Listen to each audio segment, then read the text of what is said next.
எனக்கு இந்த நாம் தமிழர் கட்சியோட தலைவர் செந்தமிழன் சீமான் அவர்கள்கிட்டையும் அவங்க தம்பிக்கிட்டையும் ஒரு கொஸ்டின் கேட்கும். உங்களுக்கு ஏன் சார் தவாக்க மேலே இவ்வளோ வரணும்? அவங்க உங்களுக்கு என்ன பண்ணிட்டாங்க? நீங்கள் என்ன கோட்பாடு வச்சு கட்சி ஆரம்பிச்சீங்க? இப்போ எதுக்கு வந்து டிவி கேமரா எல்லாரும் பாஞ்சிட்டு இருக்கீங்க? அவர் ஒரு அரசியலில் நின்று ஒரு எலெக்ஷன் கூட பார்க்காத ஒரு கட்சி கூட நீங்கள் போய் கம்பேரிங் போட்டுட்டு இருக்கீங்க, அவங்க மேலே உங்கள் வன்மத்தை கட்டிட்டு இருக்கீங்க. எதுக்கு இதெல்லாம் பண்ணிட்டு இருக்கீங்க? அவர் ஏதாவது இடத்துல உங்களை பற்றி ஏதாவது பேசியிருப்பாரு?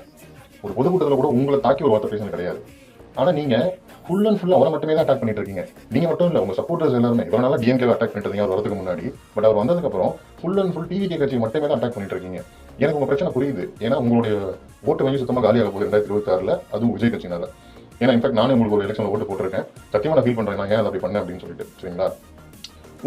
உங்களுக்கு மட்டும் ஏது சார் காசு? ஆக்சுவலாக நீங்கள் கடைசியாக என்ன படம் பண்ணீங்க? வாழ்த்துக்கள்னு ஒரு படம் 2009 டேரக்ட் பண்ணி அதுக்கப்புறம் என்ன பண்ணீங்க? உங்களுக்கு சோர்ஸ் ஆஃப் இன்கம் என்ன? எப்படி வந்து உங்களால் வந்து 25 லட்ச ரூபா ஒரு கார், 50 லட்ச ரூபா ஒரு கார், அண்ட் உங்கள் பசங்களை வந்து அமெரிக்கன் இன்டர்நேஷனல் ஸ்கூலில் வந்து 25 lakhs ஒரு ஆனம் கட்டி படிக்க வைக்கிறீங்க? இதுக்கெல்லாம் எங்கேருந்து சார் உங்களுக்கு காசு வந்துச்சு? நீங்கள் எப்படி வந்து விஜய் கேள்வி கேட்குறீங்க? உங்களுக்கு என்ன தொழில் சொல்லுங்கள்? அரசியலையும் பிழைப்பா வச்சுட்டு இருக்கீங்க. நீங்கள் வந்து அவரை வந்து கேள்வி கேட்குறீங்க. அந்த திரையிலிருந்து வந்தவங்க நம்ம திரையில தேடாதீங்க, தலைவனா தரையில தேடுங்க. நீங்கள் எங்கேருந்து வந்தீங்க சார்? உங்களுடைய அடையாளம் என்ன? சினிமா தான் உங்கள் அடையாளம். சரிங்களா? அதுக்கப்புறம் தான் நீங்கள் கட்சி வந்தீங்க. சோசியல் ஆக்டிவிஸ்ட்டாக வந்து பல வருஷம் இருந்துட்டு அதுக்கப்புறம் வந்து நீங்கள் கட்சி ஆரம்பிச்சிங்களா? ஒன்றும் கிடையாது. சினிமாலேருந்து தான் சார் நீங்களும் வந்தீங்க. அப்புறம் எதுக்கு சார் அவ்வளோ தாக்கி பேசுறீங்க?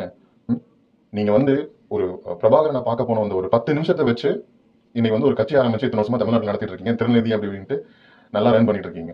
சரிங்களா? நீங்கள் ஆக்சுவலாக அங்கே போனது உங்களுக்கு ஒதுக்கப்பட்ட நேரம் 10 நிமிஷம் தான் அப்படின்னு அந்த எல்டிடியில் இருந்து அவங்களே சொல்லிட்டாங்க. பட் எவ்வளவு பொய்கள் பேசுறீங்க உங்களோட கூட்டத்தில்?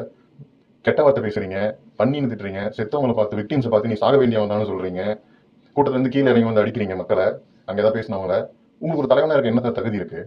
இப்படி இருந்துட்டு நீங்க வந்து எப்படி விஜய் வந்து அபியூஸ் பண்றீங்கன்னு எனக்கு சத்தியமா புரியல.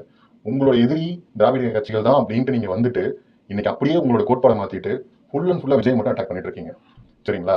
இது ஆக்சுவலா உங்க வேலையே கிடையாது. ஆட்சி மாற்றம் வேணும்னா ஆட்சியில் இருக்கிறவங்க போய் அட்டாக் பண்ணுங்க சார். இன்னும் ஒரு எலெக்ஷன்ல கூட நிக்காத டிவி கட்சிகிட்ட போயிட்டு இதுக்கு சண்டைக்கு உங்களுக்கு போயிட்டு இருக்கீங்க.